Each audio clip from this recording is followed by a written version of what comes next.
service, duty, honor. Those words have a significantly different meaning for those who have served, those who reported to duty, and those who've completed their service with honor. Our veterans are suffering.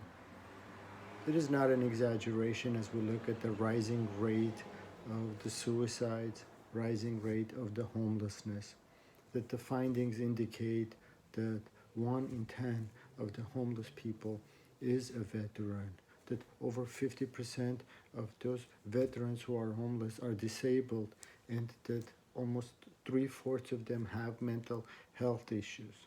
We're talking about hundreds and thousands of people being negatively impacted. And then when we talk about it, we talk about the lack of access and resources and assistance that is unfortunately is like an epidemic that affects everybody, and it gets worse. And thinking about veterans, and certainly talking about the veterans, is a conversation that takes place quite often. But it was devastating when I was reading the Inspector General report on the evaluation of access to mental health care in the Department of Defense. So this is, I want to read something because me explaining it absolutely pales in comparison with the actual wordings of this report. So specifically, for the December 2018 to June 2019 time period, we found that 7 of the 13 MTF's direct care systems or their supporting TRICARE networks purchased care systems did not meet the specialty mental health care access to care standard each month, and on average of 53%, 4,415 of the 8,328 per month of all active duty service members and their families identified as needing mental health care and referred to the purchased care system did not receive a care, and MHS did not know why. Okay, folks? This is not even veterans, this is active duty personnel who are not receiving the care that they need. At 53% on average of, they're not receiving it. And they don't know why. And it goes further, the report. Additionally, during our site visits between August and October of 2019, 9 of the 13 MTFs reported the inability to meet evidence-based treatments proven successfully in the controlled studies, or monitor prescribed behavioral health treatment dosage, including visit frequency, in accordance with the DHA PI 649002. I have no idea what the DHA-PI 64902 is, but I do understand 9 out of 13 is a lot. And I also understand, and furthermore, which means that the patient's follow-up treatment may have been delayed or did not occur.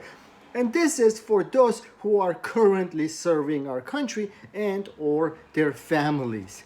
The horribleness continues in the report because I cannot classify it or even clarify it or even say it in any better ways than the Inspector General did in the report. The DoD did not consistently meet outpatient mental health access to care standards because the DHA lacked an MHS-wide model to identify appropriate level of staffing in direct and purchased care, published inconsistent and unclear access to mental health care policies, did not have the visibility of patients who've attempted but were unable to obtain mental health appointments in the purchased care system, and measured the 28-day specialty access to care standard differently between the direct and purchased care system, both of which included only those patients who were able to get an appointment, excluded patients who self-referred and considered only the patient's first appointments. I mean, by the way, when they're talking about the 28-day specialty access, they're referring the Mission Act of 2018, saying that if the Veterans Affairs and also Health Services are incapable, if I remember correctly, to provide service within 20 days in standard care or mental care, or 28 days special, the individual, the soldier, or their family member can go outside of it and get an outside community care. And the last thing that is, as a result, thousands of active duty service members and their families may have experienced delay in obtaining mental health care. The delays may have involved numerous numbers not being able to, one, see the provider at the right time, two, obtain mental health care at all, or three, receive timely follow-up treatment. All of these types of delays in mental health care increase the risk of jeopardizing patient safety and affecting the readiness of the force. This is the actual report by the Inspector General of the Department of the Defense. And on the front cover, it has integrity, independence, and excellence. Now, I don't know about this report, and I'm sure it's a fine report, but don't you think that we should have integrity and independence and excellence in providing the care?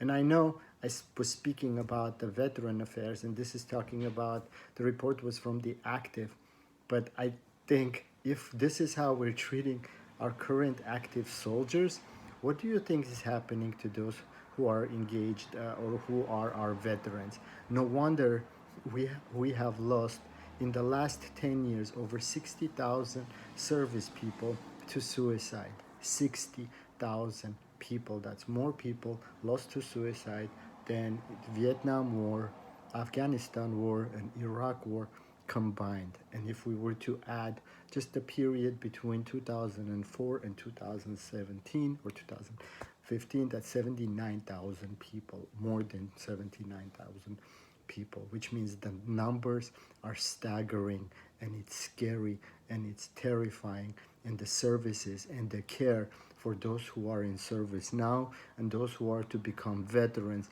is going to be non-existent. And this report is being given, and this report will probably go in front of some congressional desk, and this report and the care is going to be dismissed and missed, because this is not the first time identifying that those who served us with duty and honor are being neglected by our society.